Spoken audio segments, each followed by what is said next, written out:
Q and Review, celebrating 40 years of audio production, welcomes you to this week's edition of the Glasgow Times Sports Podcast, recorded from our studio in the Bishopbriggs Media Centre and by our volunteers working from home.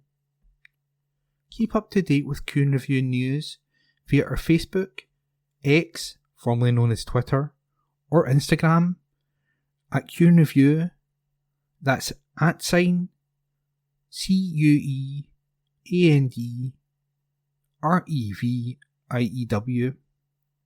or get in touch with us directly by emailing information@qandreview.com.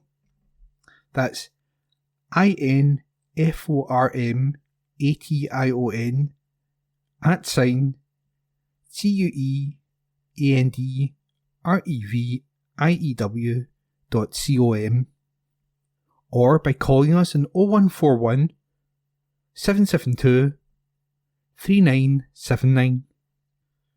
Please like and share our podcast and give us constructive feedback. From the Glasgow Times, Tuesday the 10th of September, from the sports section. Celtic are on a different level to Rangers, says Dyla. Article by Josh McCafferty. Former Celtic boss Ronnie Dyla thinks his old team is on a different level to Rangers. The Norwegian is now out in the United Arab Emirates, managing top-tier outfit Al Wahda. He got the job in July after departing Belgian giants Club Brugge in March. Despite living in the Middle East, Dyla still finds time to keep up with the Celts and watched on as they defeated their city rivals by 3-0 last weekend. The Scottish Premiership manager champions ran riot in the derby, with goals coming from Daisen Maeda, Kyogo Furuhashi and captain Callum McGregor. It was a strong display from Brendan Rodgers' side, who sit pretty at the top of the table. In the eyes of his Dyla, last Sunday was a fine showing of Celtic's current dominance. "We watched the game in a sports bar over here in Abu Dhabi," he told Mail Sport. "Philip Clement really went for it, and the way Rangers played made the game much more exciting to watch. But at the same time, Celtic just seemed to be on a different level. They're a better team. Their front players make such a big difference, because when you go high on them, your defence is a bigger task to stop them. Celtic's attackers gave Rangers defenders such a hard time, especially with their runs in those corridors and the cutbacks from the byline. There is a big difference between Celtic and Rangers on that showing." Despite spending 2 years as Celtic boss, Dyla only managed against Rangers twice. He helped secure a 2-0 win over the Ibrox club in 2015, but a year later was at the centre of a disappointing penalty shootout defeat in the Scottish Cup at Hampden. The gap between Celtic and Rangers after the 48-year-old left Scotland has fluctuated, but now the boys are out in front. And that report is by Josh McCafferty. From the Glasgow Times, Tuesday the 10th of September, from the sports section. Ex-Rangers loanee eyed up for shock Juventus transfer. Article written by Ewan Payton. Former Rangers ace Malik Tillman could be set for a shock move to the giants of European football in January. Reports have emerged suggesting that Juventus are interested in signing the ex-Gers loanee. The USA international spent last season on loan at PSV Eindhoven. That move from Bayern Munich was turned permanent this summer. The 22-year-old was transferred to the Eredivisie outfit in a deal worth €12 million, £10.1 million, with Bayern holding a buyback clause of €35 million, £29.5 million, after helping PSV to win the Dutch title. Tillman spent the 2022-23 season on loan in the Scottish Premiership. He was a standout for Rangers that campaign, scoring 12 goals in 42 matches as an attacking midfielder. At the end of that season, then manager Michael Beale was keen on making his stay a permanent one, but the £5 million fee required at the time was a stumbling block. Rangers ended up pocketing some cash instead as, due to a 10% clause inserted into the loan deal that took him to Ibrox, they banked around £1.2 million as PSV activated their option to sign Tillman permanently. Now, according to Italian media source Sport, Juventus are looking at Tillman as an option for the January transfer window. The Serie A giants have a number of options on their radar, including Riccardo Pepi and Jonathan David. New Juve boss Tuigo Motta already has USA internationals Weston McKennie and ex-Celtic player Timothy Weah in his first team, so should Tillman be signed, he'll have some familiar faces to help him integrate into life in Italy. And the article was written by Ewan Payton. From the Glasgow Times, Tuesday the 10th of September, in the sports section. Ianis Hagi issues Rangers reminder with big Romanian moment. Report by Ewan Payton. Ianis Hagi has sent a reminder of what he's capable of on the pitch to Philip Clement and the higher-ups at Rangers. The Ibrox attacker has been frozen out of the first-team picture and consigned to the B team after it was made clear he's not part of Clement's plans. The Scottish Premiership side tried to drum up interest in the 25-year-old during the summer transfer window, but this ultimately fell upon deaf ears as no realistic buyer came calling. Hagi himself has taken to social media in recent weeks as he vowed to fight for his spot in the team, insisting he is not asked to leave the club. And in a timely reminder of what he can do on the pitch, Hagi came off the bench last night to win a penalty for Romania as he defeated Lithuania 3-1. The number 14 received the ball out on the right flank. He drove towards the box until he was confronted by his marker. Hagi then knocked the ball past the Lithuania left back to head towards the byline before he was caught, showing quick feet to get away. A penalty was rewarded by the referee, which his teammate Razvan Marin converted. Meanwhile, Rangers new boy Nedim Bajrami has been singled out by Albania boss Silvino after an impressive display for his country. Albania came from behind to beat Ukraine in a neutral venue of Prague in their Nations League game, and Bajrami was in fine form. Rangers snapped him up before the transfer deadline from Sassuolo, and he could make his debut this weekend away to Dundee United. And Albania's boss Silvino was impressed with his Ibrox sighting.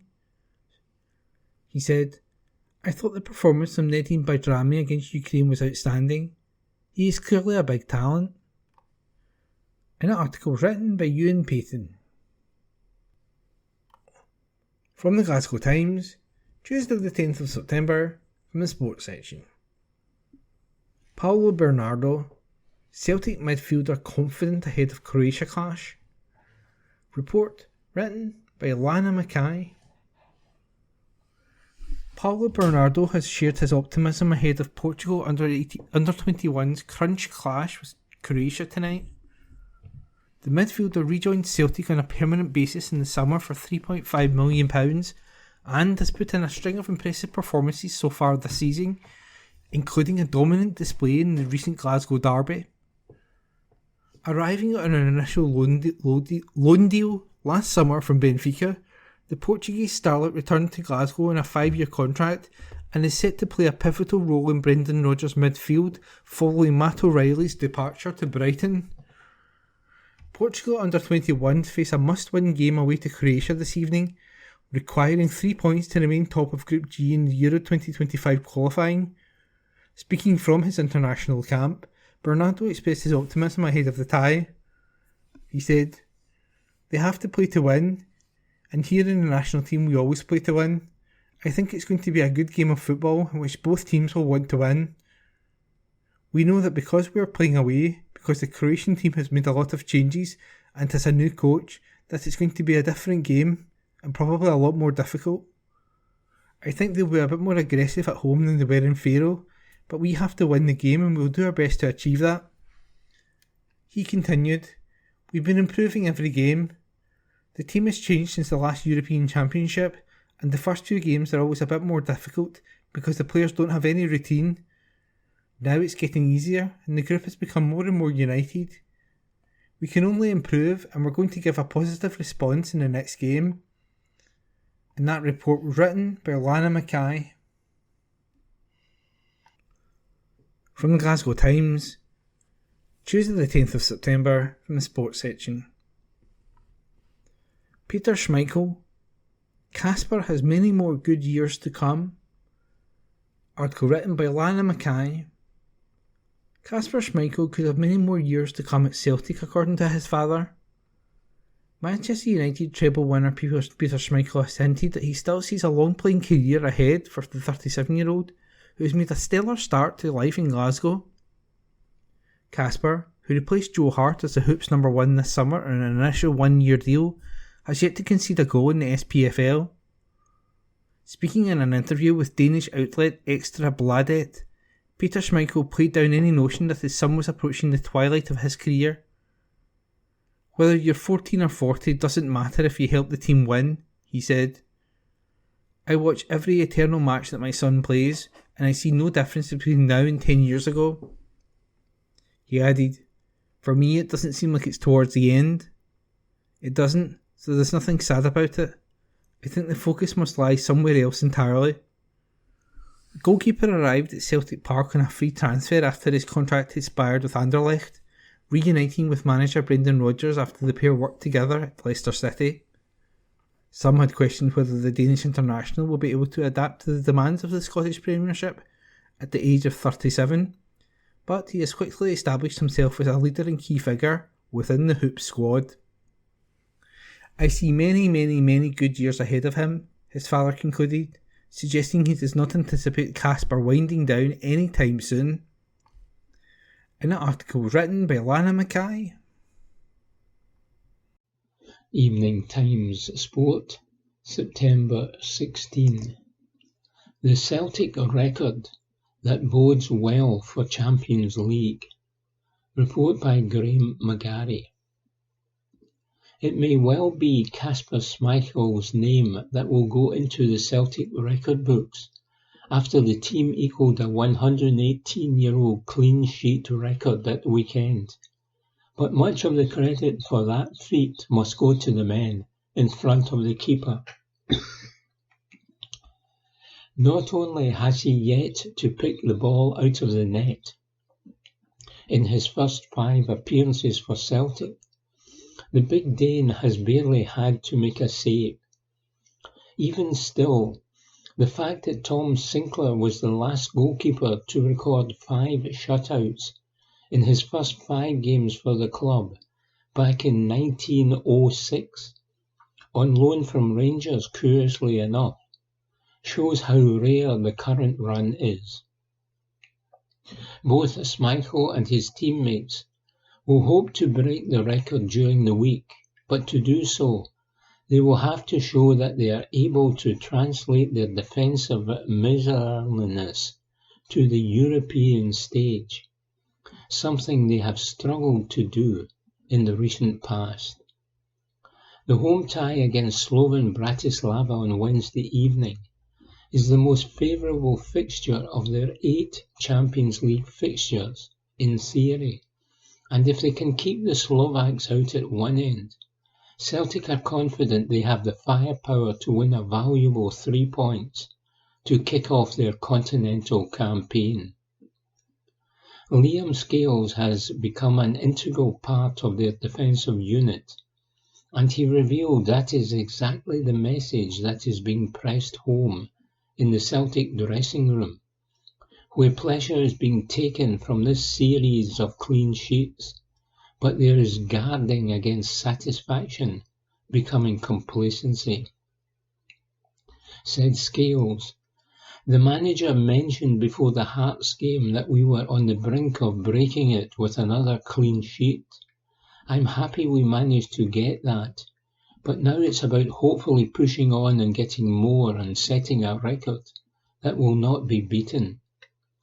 That's what we need to look at, because if you keep a clean sheet, the minimum you're going to get out of the game is a draw. So for us, to keep doing that would be brilliant. It's just been a really good start to the season. We're really looking forward to Wednesday night, and we just want to bring our form into that game. We really have not put a foot wrong, I don't think. It's just been fluid, and it's good to get back after the international break, get back together, and get a result like that leading into a big game on Wednesday. His first Champions League experience was a sobering one at times for Scales last season. With the 6-0 hounding at the hands of Atletico Madrid, after Dejan Maeda had been ordered off, a particularly eye-opening evening.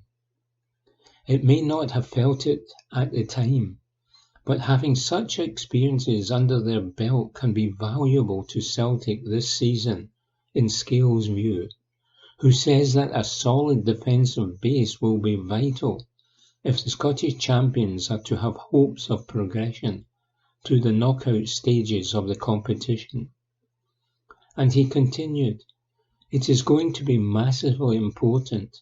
I think now we have a bit more experience in those games, and you see how ruthless European teams can be. We have gone into it with a more defensive mindset, I suppose. As defenders, we know if we're solid at the back, our attacking players can go and win the games for us. That's what we'll really be focusing on.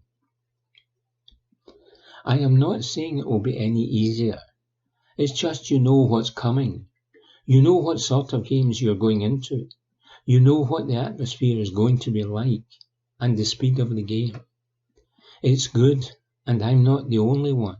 There are other players who last year would have been their first experience, and even the guys who have been there 2 or 3 years in a row. Getting those extra 6 games last season for them, they will have more experience for it now as well. It would be great for the club to be playing in knockout games in Europe. It would be amazing, and that's what we're looking at. With the new format, who knows how it's going to work out? Obviously, it's the first year it's happened, so we need to go in thinking that we can get into the last 16 or into the playoff for the last 16, whatever way it works. It's nice to have the extra games as well. I think it's all positive. While on the subject of breaking records, Scales was surprised to hear that there is also an opportunity to break an unwanted sequence against Slovan, with Celtic having never won the opening match of a Champions League campaign in 12 attempts, and he said it would be brilliant to break another record in midweek. I didn't know that, but look, it's a home game. This place will be rocking. The fans will be excited for it. We're all excited for it, and we're really looking forward to it. It would be great to go and get a win and start the campaign that way. You hear that it's a favourable draw, and on paper it might look that way, but they're all really good sides playing at the top of their level. It is massively important to win those games at home. I think we have a good chance. I think we are in the right place to go and do that because of how good we've been playing domestically. If we can bring that form and improve on it in Europe, we will have a chance. Report by Graham McGarry. Evening Times Sport, September 16. Commonwealth Games could return to Glasgow. Report by Ben Waddell. The Commonwealth Games are looking more likely to return to Glasgow in 2026. The Games were due to take place in Victoria, Australia in 2026, but the state pulled out last year, leading to a scramble to find a new host. If Glasgow were to take on the Games for the second time in 12 years, the event would be scaled back, and the country would receive a £100 million compensation package paid by Victoria to the Commonwealth Games Foundation. The city last hosted the Games in 2014, and despite enthusiasm from across the political spectrum, the Scottish Government has been hesitant due to potential costs incurred to already strained public finances. However, speaking on BBC Radio Scotland this morning, Scotland's Health Secretary Neil Gray said it is more likely when discussions begin that Scotland could host the next Commonwealth Games. There are still discussions to be had. We need to understand what the offer is from Commonwealth Games Australia, and we need to take that in the round alongside the discussions that we have had with Commonwealth Games Scotland, the Commonwealth Games Federation, and the UK government, and come to a conclusion.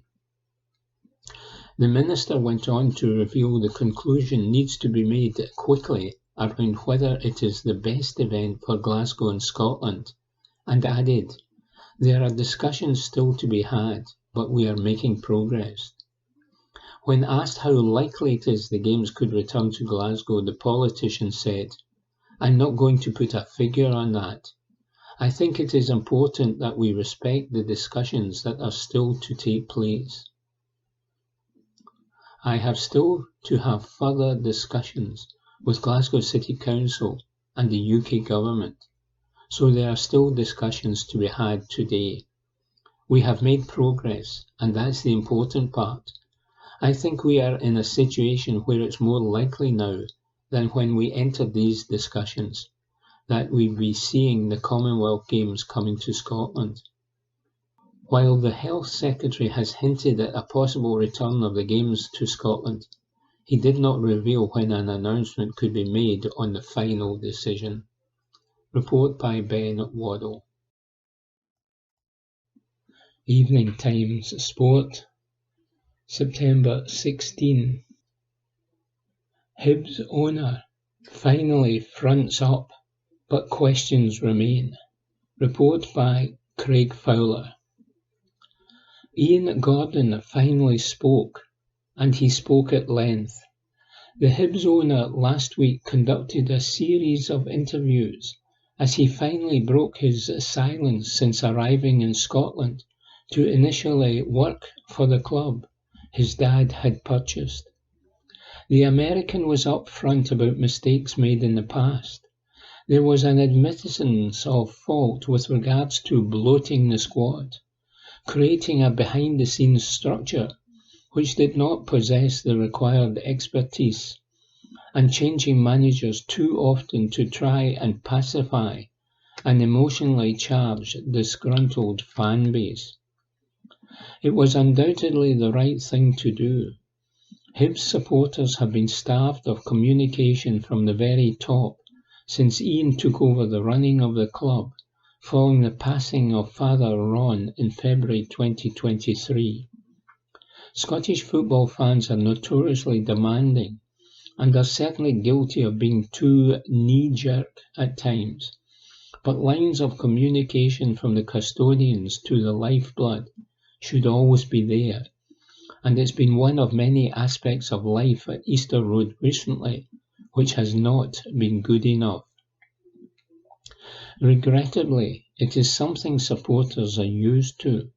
Former owner Sir Tom Farmer was always explicitly a backseat figure, which was forgivable, since he saved the club from potential extinction, despite not having really any passion at all for football. He preferred to leave it in the hands of people who knew what they were doing, or at least were supposed to.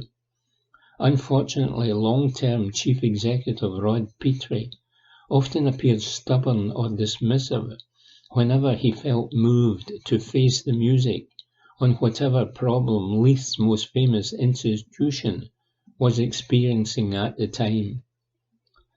Gordon certainly appeared contrite, admitting blame in a manner you wouldn't normally expect from owners, who typically deploy deflection tactics. But even after giving so many answers, a good few questions remained. He talked about the need to bring the wage bill down, but it remains to be seen how that will affect performances on the park over the coming transfer windows. Recent Scottish football history has been littered with managers who have maintained success on the park while seeing their budget slashed. However, it is rarer for a manager to elevate both performances and league position when he is having to fight against the tide.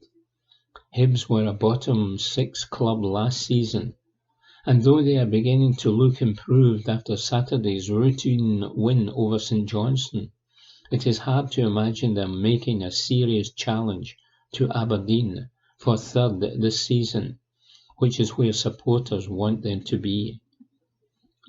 Gordon can stress his newfound respect for stability at the manager's position, but it is a huge task for David Gray in his first job.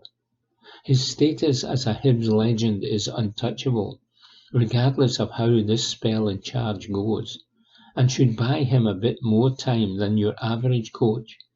But there is still a feeling of scepticism around appointing someone without prior experience in the hot seat. If the fans turn hostile at any point, this campaign or next, will Gordon now have the resolve to stand behind the man he appointed?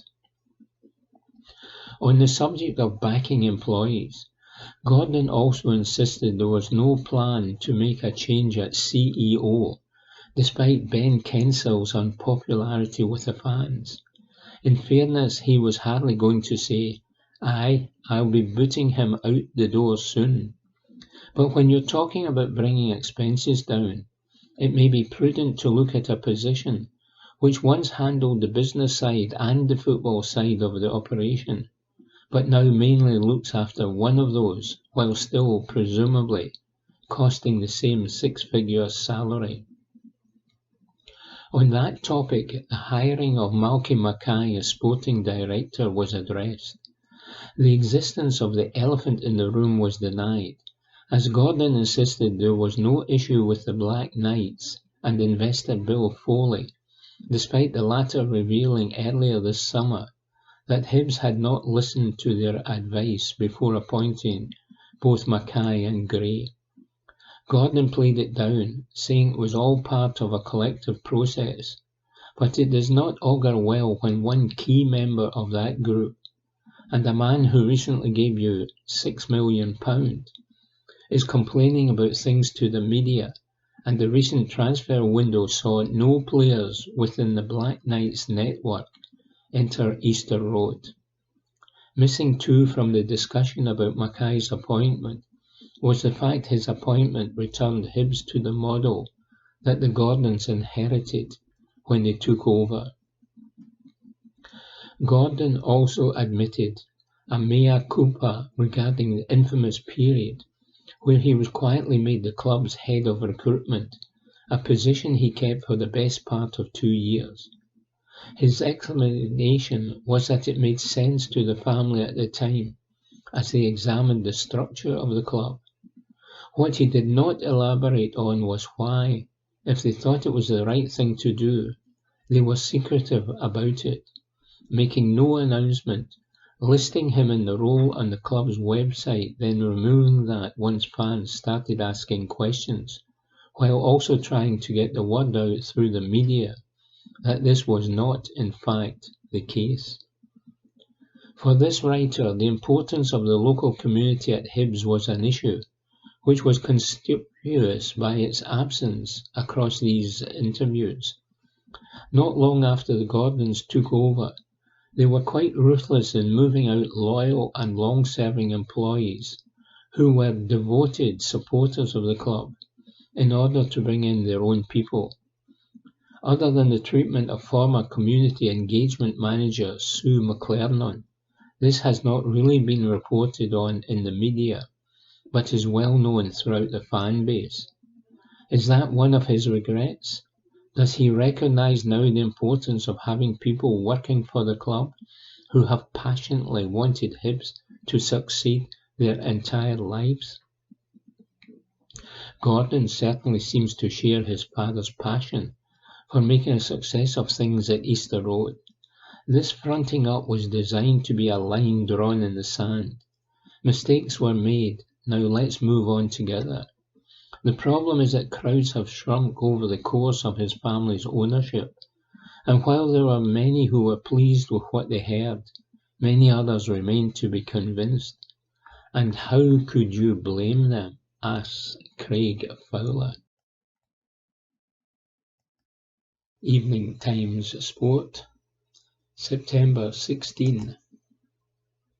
SFA move into 21st century, says Matthew Lindsay.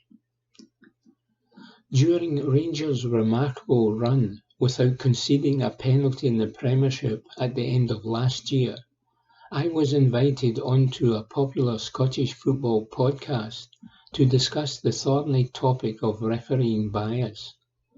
The show aired after BBC Scotland broadcaster and Aberdeen fan Richard Gordon had caused a right old rumpus by suggesting that our leading match officials favoured the Ibrox club, and I had penned an opinion piece in these pages stating the tin-foil hat-wearing conspiracy theorist deserved a red card. A couple of prominent Celtic bloggers came on to offer their views on what was very much the hot talking point in the game in this country at the time. Their contributions to the debate gave a revealing insight into how the SFA is perceived by an awful lot of supporters. It is fair to say there was not a great deal of trust in those who occupied positions of power at the governing body. There were suggestions of unconscious bias, of definite patterns of assistance, of hidden agendas against the club which was en route to lifting a 12th Scottish title in 13 years. It was, given that Rangers had gone 71 league matches, nearly 2 years, without having a spot kick awarded against them in the league, difficult to disabuse them of their firmly held beliefs. But they presented an image of the SFA, which was quite alien to those which reporters, who are invited into Hampden and Clydesdale House regularly to speak to referees and their superiors about the introduction and implementation of VAR, as well as the many challenges they face on a weekly basis, have formed. Talking personally to the individuals who take charge of matches on a Saturday afternoon leaves you with a distinct impression that, while they may not always get things right, they care passionately about doing their jobs to the very best of their ability. It was clear that a big part of the problem was the fact that nobody from the SFA was putting their head above the parapet to address the outcries which raged following contentious decisions in high-profile games. During media briefings, there were honest admissions that referees had got big calls wrong. We are human. We make mistakes. Would hearing whistlers hold their hands up and publicly state as much not go some way to restoring faith in the system among the wider population? Would that perhaps help to dispel those archaic notions of shadowy figures with sinister motives sitting in smoke-filled rooms, hatching their dastardly plans? It seemed to be a logical, an essential even, step to take. So the SFA are to be congratulated for launching the VAR Review, a monthly show on their YouTube channel, which will see new head of refereeing Willie Collum discuss the major flashpoints in Scottish football in the previous weeks, and the real-time audio from the officials aired. It is a long overdue and welcome development. Collum did not skirt any issue during his half-hour conversation with host Gordon Duncan. He admitted that Celtic should have been given a penalty in their Premiership match against Kilmarnock at Parkhead last month, when Kyogo was clattered by Robbie McCrory as he challenged for the ball in the visitors' area. He then conceded that Dundee United should also have been awarded a spot kick in their league encounter with their city rivals Dundee, a game which finished 2-2 at the end of the 90 minutes, when Luke Graham handled at a corner. He went on to outline why he believed other decisions, such as allowing the Cyril Dessers goal for Rangers against St Johnstone and Ross County at Hampden, to stand, and the red carding of Kilmarnock captain Brad Lyons against Aberdeen at Pittodrie were correct. It was fascinating, informative, beneficial stuff. Some of it, like Matthew McDevitt telling Rabbi Matondo to go away so that he could listen to his colleagues, chastising the winger like a naughty schoolgirl, was actually rather amusing. The reaction from many punters, though, was depressingly predictable. There were certainly those who applauded the show in their online comments. This sort of transparency will only help in the long run. A brilliant idea. Fair play to the SFA. Remarkably refreshing. Congratulations, Mr. Collum. But Ross Hardy telling Rangers midfielder Tom Lawrence not to tackle Connor Randall from behind as the Ross County man burst upfield led to negative headlines and accusations of favouritism. Referees are duty-bound to both communicate with and try to protect footballers during play. The paranoid, though, were having none of it whatsoever. There is clearly much work still to be done to drag some football fans kicking and screaming into the 21st century. Nothing whatsoever will convince some poor souls that the big bad establishment are out to get their team. Being a victim is a very comfortable position for them to occupy. However, the introduction of the VAR review is a hugely positive move, which should helpfully and hopefully help rid the Scottish game of tiresome but persistent accusations of institutional skullduggery in the near future, says Matthew Lindsay. Evening Times Sport, September 16. Nick Roger reports USA win the Solheim Cup after thrilling tussle. It was good while it lasted. Watching the Solheim Cup being carted off by the USA must have been a gut-wrenching for Europe as the breakup of a long-term relationship. They had been striding out together since 2019, after all. The slogan says that Virginia is for lovers. Team USA can now enjoy the company of this treasured clump of Waterford crystal for a couple of years, as the hosts battled to a 15.5 to 12.5 win at the Robert Trent Jones Club in this corner of America during another compelling day of competition.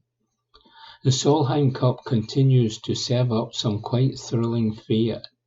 It was always going to be an uphill struggle for the visitors.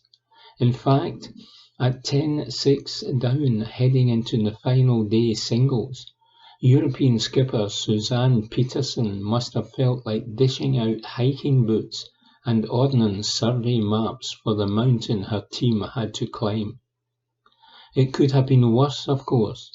In another transatlantic team tussle that was going on at the weekend, Great Britain and Ireland's club professionals were 12-4 down going into the closing singles of the PGA Cup over in Oregon. A sair fecht indeed. We love a challenge, said a defiant Peterson in the build-up to the 12 head-to-head shootouts that would decide affairs at the Solheim Cup. There's a possibility and we're going to fight until the bitter end. They gave it their all. At one point of an enthralling day of cut and thrust, ebb and flow, nip and tuck, and anything else you can fling in there, things were so tight and tense, our nibbled nails will need a restorative manicure this morning. It was terrific stuff. Europe pushed the United States all the way, but the home side managed to stave off those spirited, menacing advances. Lilia Vu, the former Women's Open champion, pushed Stacey Lewis aside over the winning line with a late brace of birdies to pinch a decisive half-point against Swiss rookie Alban Valenzuela. We gave them a run for their money, said Peterson, whose battling side came up short in their bid to keep their hands on the cup, for an unprecedented fourth time in a row. I don't think anyone expected us to be here at 2:30 in the afternoon and to still have a chance. It's kind of hard to believe that we actually had a chance with that poor start, giving them such a head start. There were possibilities out there, and several times we thought we could get it done. It came down to a couple of matches, but we'll come back very hungry. The Europeans had to get off to a flying start if they were to nibble away at the American advantage, and they did. At the vanguard of the assault was Charlie Hull, who was simply brilliant in the top tie with the previously unbeaten world number one, Nelly Korda. You half expected Hull to charge off down the first fairway in a chariot while brandishing a 6-iron.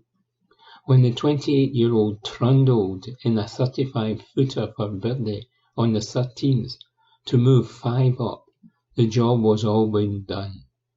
I played my ass off, well, my heart out, gasped Hull, with a chuckling correction of language. I knew I had to play unbelievable to beat her. Hull's colleagues would have to do something unbelievable too. The United States swiftly countered, however, when Megan Kang beat Emily Pedersen 6-5. Georgia Hall's 4-3 win over Alison Lee reduced the deficit to 11-8, but wins from Rose Zhang and Alison Corpuz over Carlota Ciganda and Anna Nordqvist respectively meant the home side needed just 1.5 more points. It was still desperately tight in the lower order though. Céline Boutier's thrilling comeback against the retiring Lexi Thompson underlined European courage. The Frenchwoman was 3 down after 11, but birdied 4 holes in a row to draw level, before winning with another birdie on the last to claim a 1-hole win and keep European hearts beating.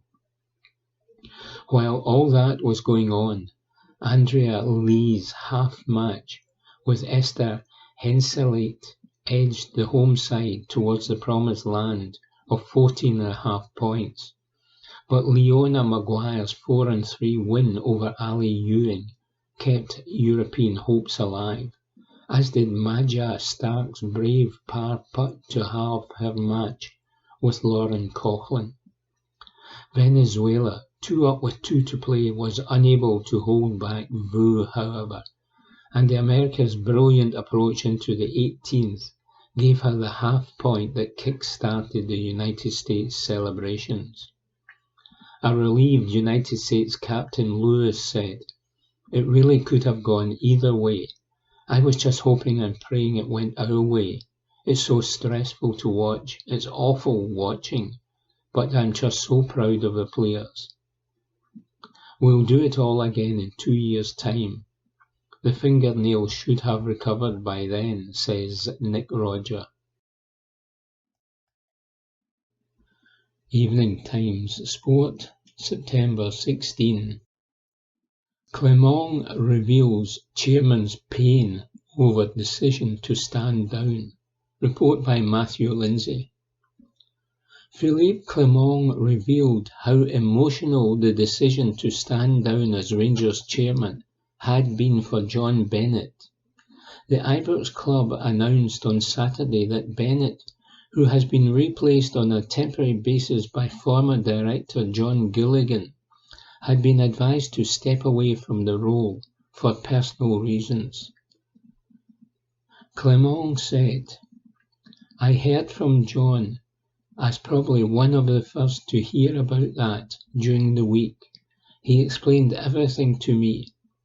It's not his decision, it's a doctor's decision.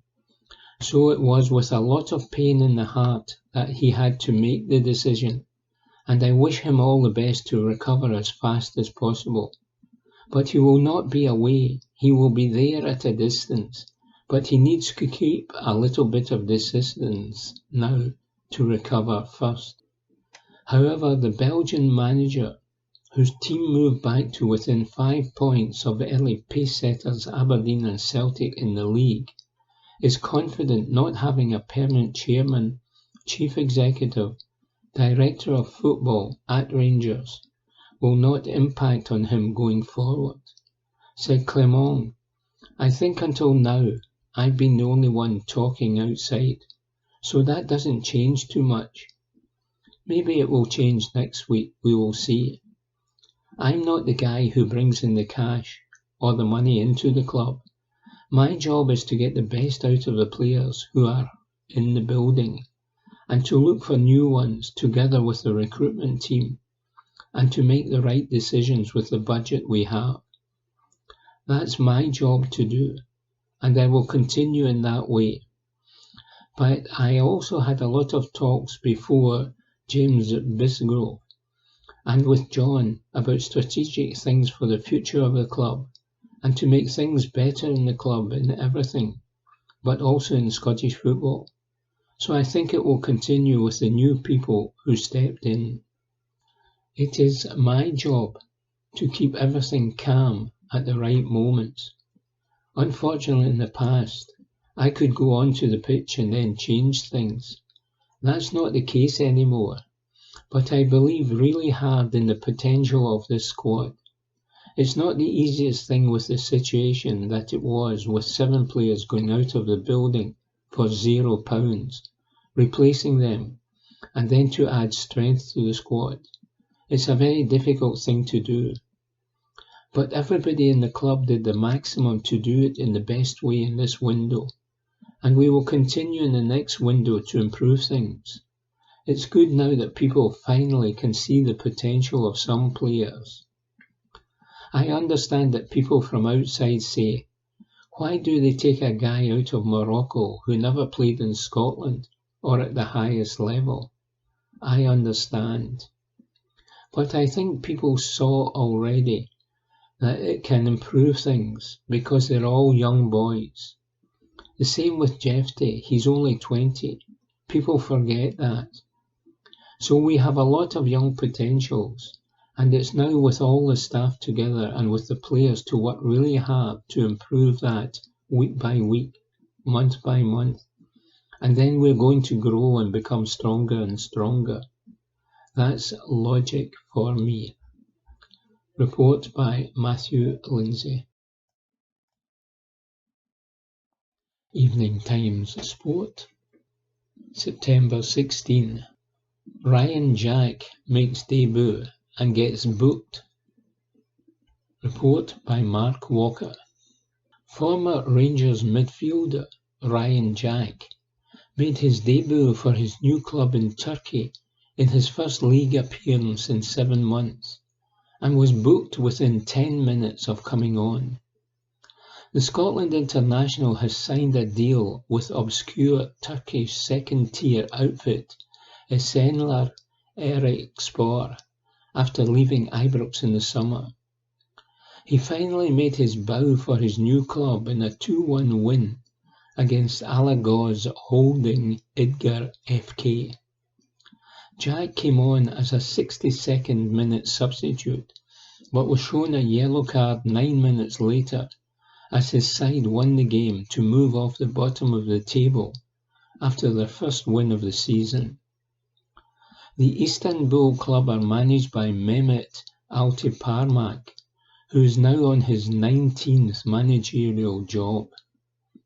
The 32-year-old Jack last played in a league game back in February in a 2-0 win over Livingston, and his final appearance for Rangers was in the Scottish Cup win against Ayr United in March.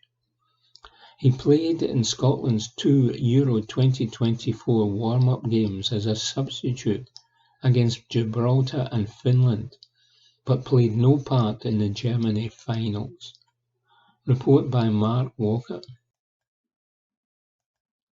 Evening Times Sport, September 16. Slovan boss could miss Celtic clash. Report by Mark Walker. Slovan Bratislava boss Vladimir Weiss faces a race against time to recover and see his side make their Champions League stage bow at Celtic on Wednesday after missing 2 games in a row. Celtic opened their campaign as huge favourites against the Slovakian champions, who are playing in the group stages for the first time. Slovan warmed up for the game with a last-gasp 2-1 win, thanks to a late penalty. However, veteran boss Weiss was absent from the second game in a row, after also missing the Slovakian Cup midweek victory against AC Nitra. And his assistant manager Boris Kitka admitted the club's manager will be assessed to see if he is fit enough to travel to Glasgow. He said, Vladimir has had a pretty bad virus for the last few days, almost since the beginning of last week. We hope he will be better as soon as possible. For the last 3 to 4 days he was really not feeling well. He had high temperature, and the weather here is not ideal either, so he stayed at home. Slovakian goal hero Tigran Basagin insisted they are confident ahead of their trip to Scotland.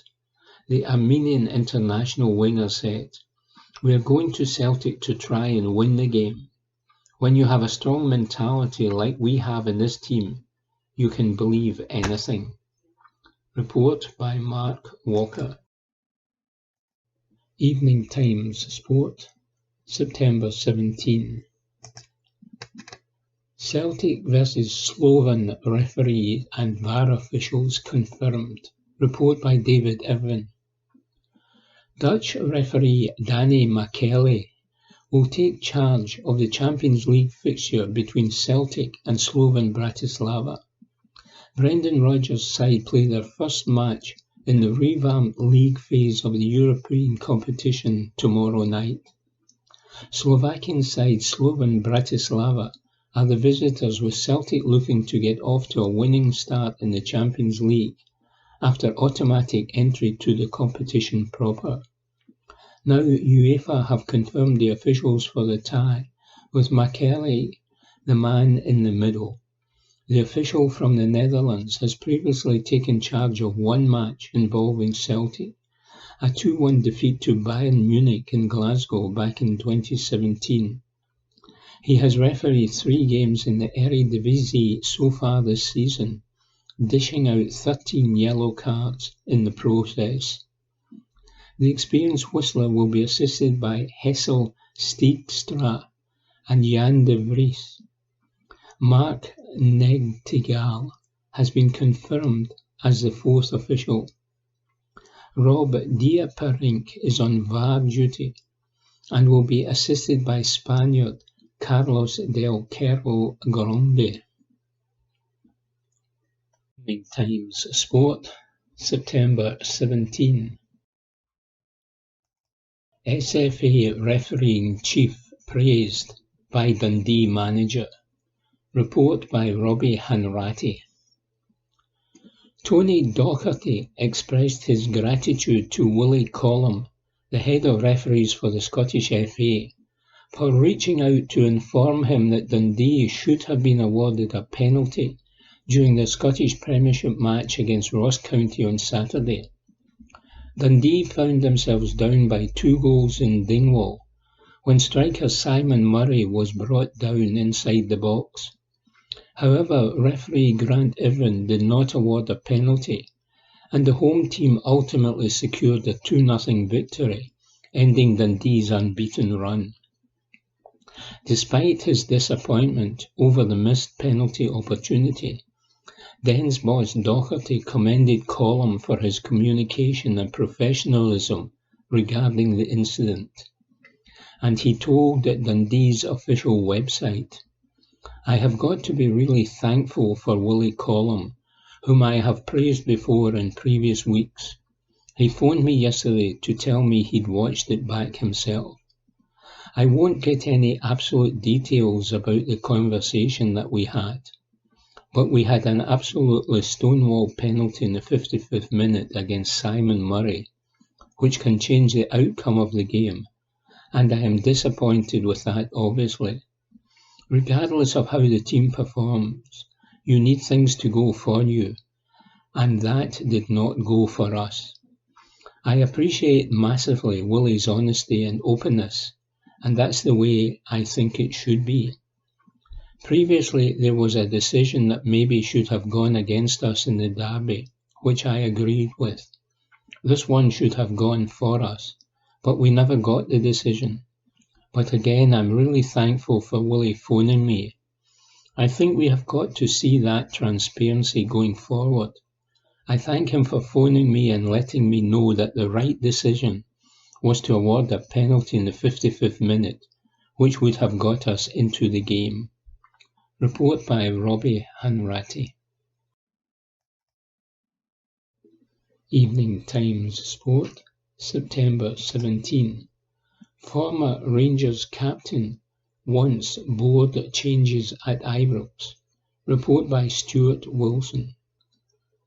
Barry Ferguson believes Rangers face a crucial decision on whether to appoint a new CEO before naming a chairman. John Gilligan is temporarily filling Bennett's role. King insists the club needs fresh leadership with a long-term strategy, proposing he guides the club for the next 2 years. Ferguson heard the discussion on the radio and tried to dissect everything that's been going on at his old club, especially since there's 2 vacancies of huge importance lying empty. The former Rangers captain told the Go Radio football show, "It was a little bit of a surprise when I heard the news. The most important thing is that John Bennett gets back to good health, so I wish him a speedy recovery. He's come in the last year or so, and he's put a fair bit of money into the club. But when I heard the news, my first thoughts were, I hope that he gets back to good health." Now John Gilligan has come in as acting chairman, and John knows the club inside out. He was here previously, and I am sure he will do a good job until a new chairman is going to be announced. I've known him for a long time, very passionate Rangers man, and I think it's a very good appointment until they get the new chairman in place.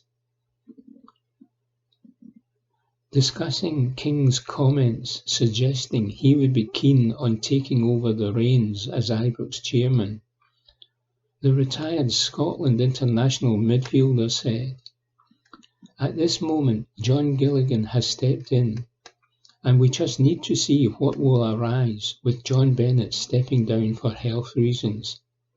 But what I do know is Rangers do need a chairman in pretty soon, and a CEO. They are the 2 most important people at the club, so I am sure while John has stepped in on a caretaker basis, that will be one of his main priorities to make sure that Rangers get the right man to take them forward. At Rangers, it is not a case that you can wait months. I think this needs to get sorted pretty quickly, because it is a role that is the most important, the leader at the club, and that is a chairman and just below him the CEO, which Rangers have been without. In the coming weeks, I fully expect Rangers to have somebody. It has to be somebody that has worked in the industry before, but it also has to be someone that has a connection. I think that's important." Reflecting on the current gulf between Rangers and title rival Celtic, Ferguson added, "I was sitting at the last Old Firm game, and apart from the first 10 minutes you could see the quality, and I'm not just talking about on the pitch, it was on the bench. They are making good changes. But listen, it's going to be a period of time that Rangers are going through a bit of change from the top, so hopefully in the coming weeks we can find out who's going to be taking the club forward." Report by Stuart Wilson. Evening Times Sport, September 17. Glasgow should absolutely host the Commonwealth Games. Report by Ben Waddle. It is absolutely a no-brainer that Glasgow should host the Commonwealth Games in 2026, Lord Jack McConnell has said. The former Scottish First Minister said that bringing the Games back to Glasgow would be good for Scotland and see the country contributing on an international stage. He also said that by designing a scaled-down version of the event, Commonwealth Games Scotland may well have saved the Commonwealth Games for the foreseeable future, as other cities may find hosting them financially viable. The Australian state of Victoria withdrew as host last year, citing a rise in estimated costs, meaning Glasgow, which last hosted the event in 2014, could once again welcome athletes from the Commonwealth nations. Scottish Government officials have been meeting Commonwealth Games Australia representatives this week to discuss the potential for the next instalment of the multi-sport event to be moved to Scotland's largest city. It is understood that Scottish ministers will discuss the Games at a cabinet meeting today, with an announcement later. Lord McConnell was asked on BBC Radio Scotland's Good Morning Scotland programme whether it would be a no-brainer for the Games to return to Glasgow. And he said, "Absolutely. This is a fantastic effort by the Commonwealth Games Council for Scotland, otherwise known as Team Scotland, who have stepped in and not only helped design a scaled-down Games that will, in the short term, leave these Games, but maybe in the long term, make the Games viable for other cities around the world. But they've also pushed very hard and managed to persuade the politicians to raise their ambitions a bit and back the idea. So I think it's great, and I am delighted that finally people have come together. This will be good for Scottish sport. It will be good for Scotland, and it will be very good for the Commonwealth Games." Lord McConnell, who was involved in the successful bid to bring the 2014 Games to Scotland, said bringing the event back would be good for the city and might help it spruce itself up a bit and use these amazing facilities again. He said that the funds for the Games are coming from the taxpayers of Victoria, Australia, where money has been set aside, and he continued, "The politicians changed their minds, and the funds are there and ready for Scotland or for Glasgow to use.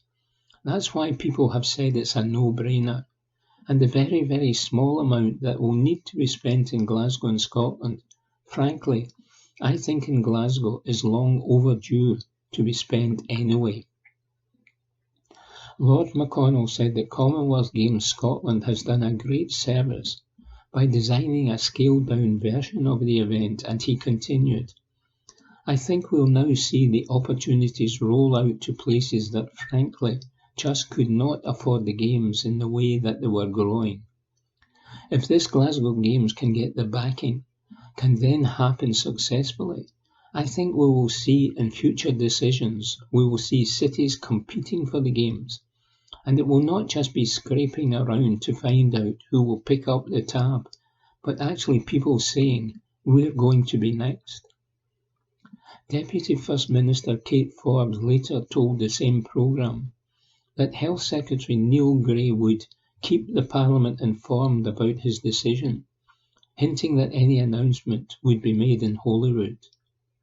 And she said, "The Commonwealth Games, I would hope, would be something that we're all invested in, right across the country, beyond Parliament. So it is important that other MSPs can scrutinise that decision prior to the media scrutinising it." The multi-sport event is held every 4 years across Commonwealth countries, with Birmingham the most recent host city in 2022. Edinburgh hosted the Games in 1970 and 1986. Report by Ben Waddle. Evening Times Sport, September 17. Nick Rogers says, chaos and crass antics, but women's golf wins again at Solheim Cup. No matter what you do in life, there's always someone telling you how you should be doing it. And I'm not talking about hectoring SNP ministers here. I read one of those smug, preaching self-help articles the other day, presumably written by someone who exists on a purifying diet of seeds, steam, and spoonfuls of goading piety, and it was all about rest. According to this regeneration guru, if sleep is the only rest you're getting at the weekend, then you may as well just curl yourself up into the fetal position and give up. Apparently a half-decent kip of a night is simply not enough to survive and thrive in this bamboozling world of ours.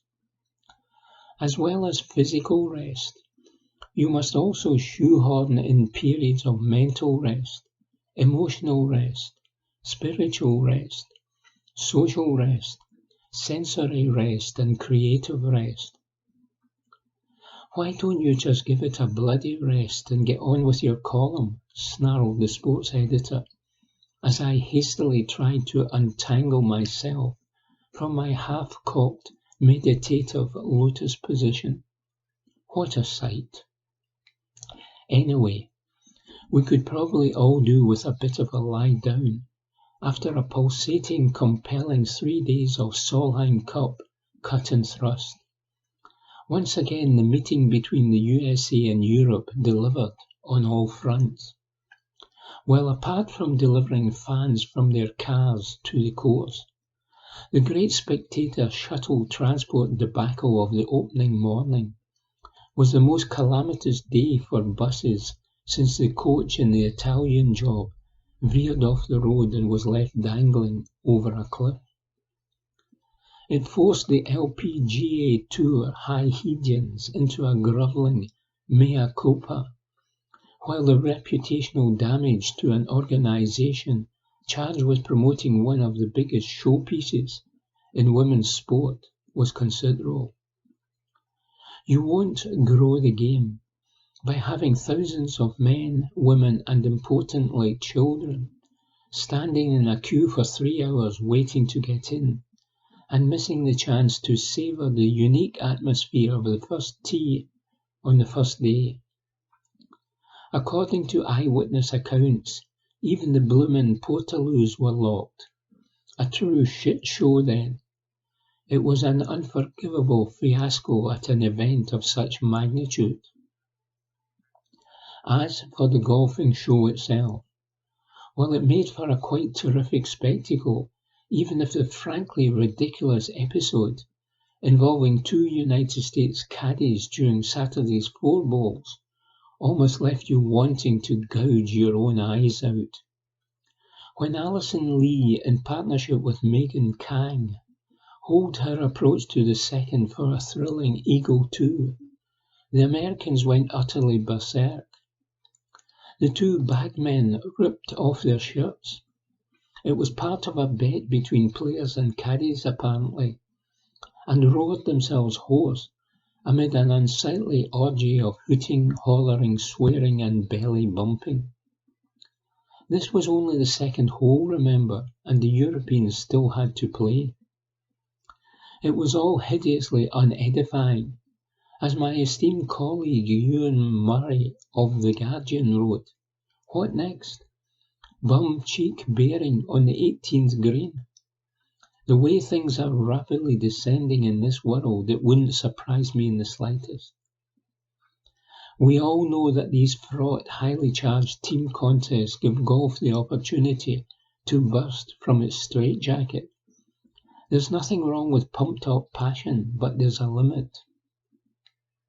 I do not want to sound like some crotchety Victorian prude, spluttering derision at his wife after she had indecency to remove her bonnet during a boating trip on the Serpentine. But the sight of semi-naked caddies would have had me rushing for the shuttle buses if you could get one.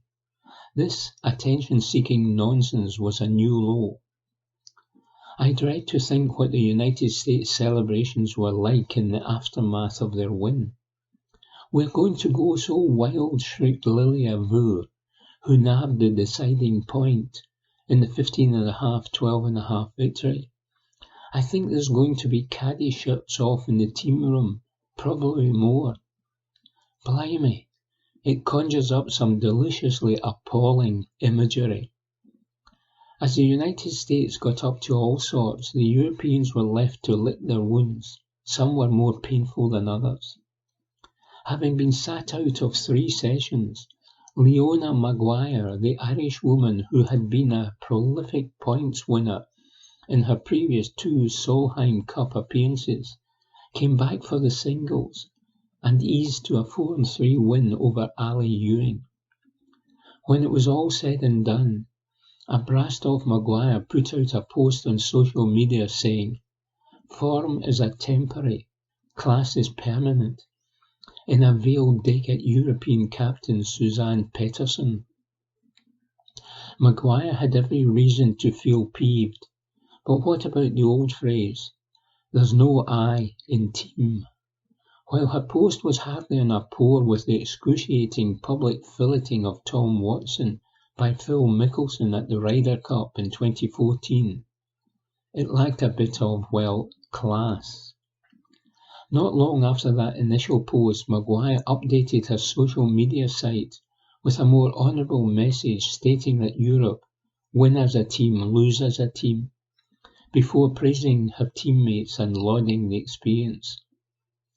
There may, however, be a few more revealing words to come out of Maguire yet, as the coals get rolled over.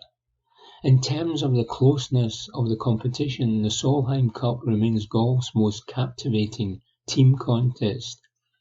Yes, there was chaos with buses and crass antics from caddies, but women's golf was a winner once again.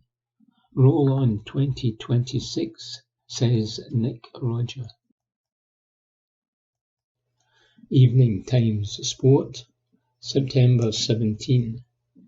Rangers must stick with Clement. Report by Stuart Wilson. Michael Stewart has voiced concerns for Rangers manager Philippe Clement amid ongoing upheaval at the club.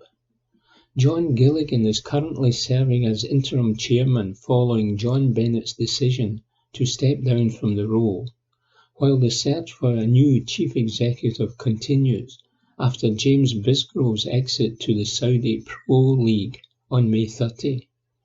Former chairman David King has expressed a strong interest in returning, even detailing his visions for the Glasgow Giants, but the Ibrox directors have rejected his bid.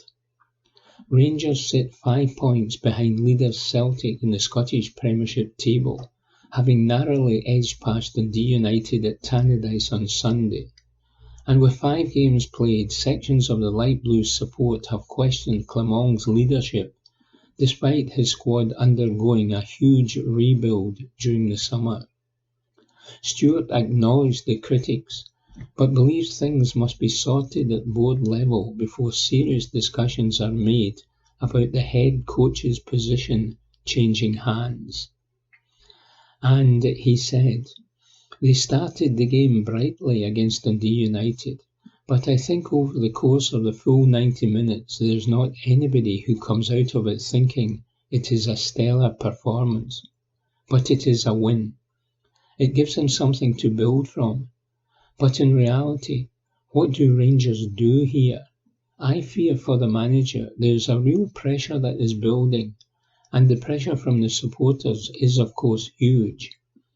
Does the pressure become too much and the board capitulate and get rid of another manager and start all over again? Or is there going to be an acceptance and an understanding that they have got to give somebody a bit of time? They gave Steven Gerrard time, and eventually he was able to win the title. This is a difficult position for Rangers. Turnover is massively lower than Celtic when you add in the Champions League money. How do you bridge that gap? You're having to turn over a squad, turn over a board, trying to find executives. I just don't think the wise thing to do would be to try and find a new manager. I know there are some serious questions being asked of him, but his hands are tied to a great extent at the moment. Report by Stuart Wilson. Evening Times Sport, September 17. Dave King's hopes of Rangers' return dashed by Ibrox board. Report by Ewan Payton. The Rangers board is to reject Dave King's offer to return to the club as chairman. The Rangers Review reports that the South African-based businessman will not be returning after his dramatic announcement last night. His hopes of a return have been dashed by the Ibrox hierarchy, as key investors have rallied around the club following the resignation of John Bennett for health reasons. King stepped down from his previous position at the Scottish Premiership club 4 years ago. He believes he's the best man for the job as Rangers' search for a replacement for Bennett goes on. It is believed there is no desire among established figures at the club to reach out to King for his services. John Gilligan, who was King's ally when rescuing the club in 2015, is leading the club in the chairman role on an interim basis. It is understood he will continue in the role for as long as required. King has said, "I think I might be the best person to do it for 2 years. I don't want to do it for 4 or 5 years. But I know the club well enough, and I do think it's a 2-year job. I would not be looking to invest more money in the club. I don't think that's the way forward for the club." Report by Ewan Payton. Evening Times Sport, September 17. Scott Brown on where Celtic can cause damage in Champions League. Report by Robbie Hanratty. Legendary Celtic captain Scott Brown reckons his old club are a class above anyone else in the Scottish Premiership, and now he is challenging them to make their mark on a European stage. Brendan Rodgers' men begin their latest Champions League campaign with a home tie against Slovan Bratislava tomorrow night, providing Celtic an ideal opportunity to get points on board early into the new league phase. Brown, who is currently manager of Ayr United in the Scottish Championship, has been impressed by the squad Rodgers has built and does not see why they cannot emulate their unbeaten domestic form when they meet continental opposition over the coming months. Speaking on Premier Sports show, the Scottish Football Social Club, the former Celtic skipper said, "They have been excellent, not conceded a goal in the league, dominating games. Brendan has always wanted to play possession-based football, and he's got a drive to make sure that every single player gets better. They work hard and they look after themselves. You can see it's proven the case yet again. Celtic look a class above everybody else in the league. Whether they are playing Rangers or playing Hearts, they are dominating games, and that's what's exciting about watching them at this moment. The players that they have brought in will hopefully enhance the squad in the Champions League as well, because the hardest thing in football is to go from the Champions League back to the SPL, because there is a big difference, especially how hard the lads have to work in the Champions League games." Asked for his take on the fresh format that's being rolled out across the 3 European Cup competitions this season, and whether Celtic can realistically progress to the next round, Brown stated, "I think the home games are going to be huge for them. They need a good start, and to be fair, versus Slovan Bratislava on Wednesday is probably the best fixture they could have hoped for. It's at home in front of the fans against Bratislava. If they can get 3 points, then I think they will be in a really good position. I think the strength and depth of squad is going to help them, as in Champions League, then going back into the SPL, because Brendan can obviously rotate players and leave players ready for certain games. There's going to be some huge games. You're going to Dortmund away from home, Atalanta away from home, down to Aston Villa. They will want to go and compete. They always want to play Brendan's style of football, pressing teams up the park and causing teams problems, and he won't go away from that. I think that's the best thing from that squad, but now you've got to go and do that in the Champions League as well. Meanwhile, fellow panellist Michael Stewart discussed the impact made by Aaron Engels and Luke McCowan after the summer signings opened their Celtic goal-scoring accounts against Hearts on Saturday. Huge, the ex-Hearts and Hibs midfielder described their contributions. A great moment for both the guys, their first goals for the club. Obviously for Luke McCowan, being a Celtic supporter, I think Brendan Rodgers spoke about it after the game, that it's a special goal.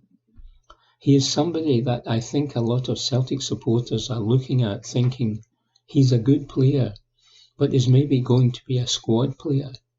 But I genuinely do believe with the amount of games Celtic have got and the quality he's got, that he'll be knocking on the door to really have a shout at playing in the big games. I think he's a really top talent. Engels looks good as well. The two of them are in good positions and are good additions. The one position I'm just slightly unsure of for Celtic is in that wider area. Just a bit of that X factor. Someone that could do something out of nothing at that Champions League level that can potentially win them a game. I'm just not sure they're as strong in that area as they are everywhere else. For me, James Forrest, I still think he's the best, and I wonder whether he was rested at the weekend because he'll be starting against Slovan Bratislava. Report by Robbie Hanratty. Evening Times Sport, September 17. Wise up, Caelan, is the shout for St Mirren player. Report by David Irvin. For years, Caelan Boyd Munce's weekends have depended on the outcome on a Saturday afternoon. Unable to fully remove himself from football, the Northern Ireland midfielder was often fixated on mistakes or where he could improve. That was until he became a father earlier this month, as longtime partner Joanne, also from West Belfast, gave birth to their son Rue. Boyd Munce missed international duty with Northern Ireland, as he supported partner Joanne with more than a little bit of help from mum Louise and mother-in-law Lisa. Quickly, the St Mirren centre midfielder has had his eyes opened to life beyond football, with Rue now settling down after an infection following a 3-day labour. Said Boyd Munce, "It has been a big week. To be fair, my missus has taken the brunt of it, as we don't get the paternity leave to adjust. So it's about balancing when I need to go into the spare bed for a night. She asked me if I liked the name, and I was happy with it. It's something different. I think everyone was expecting an Irish name." As soon as he came out and cried for the first time, I thought, Jesus, this is real now. He just eats and sleeps, so as long as he keeps doing that, it will be all right.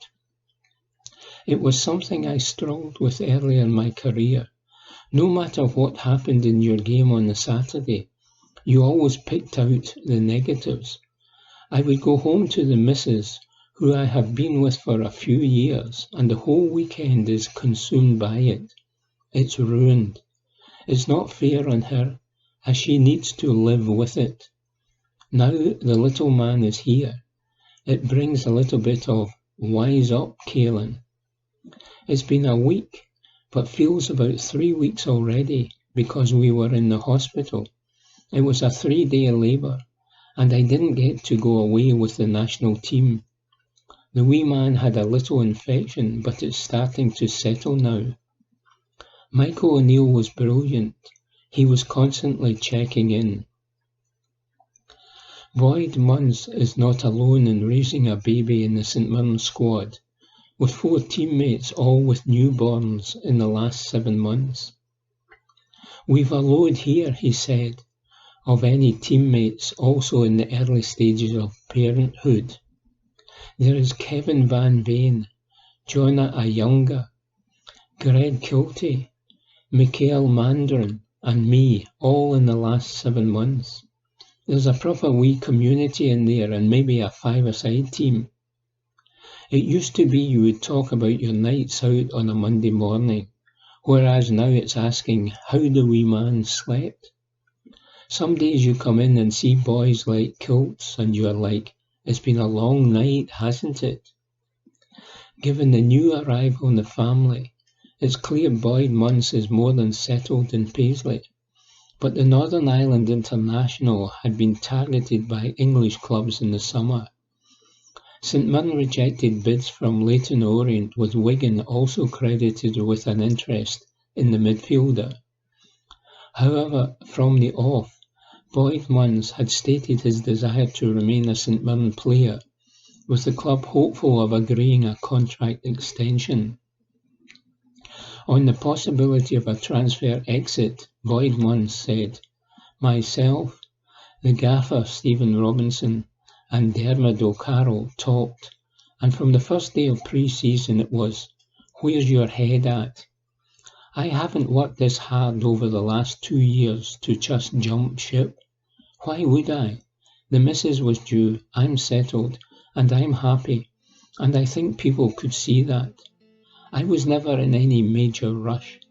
If ever there was a stage the club needed to sell, it might have been different, but we were not there.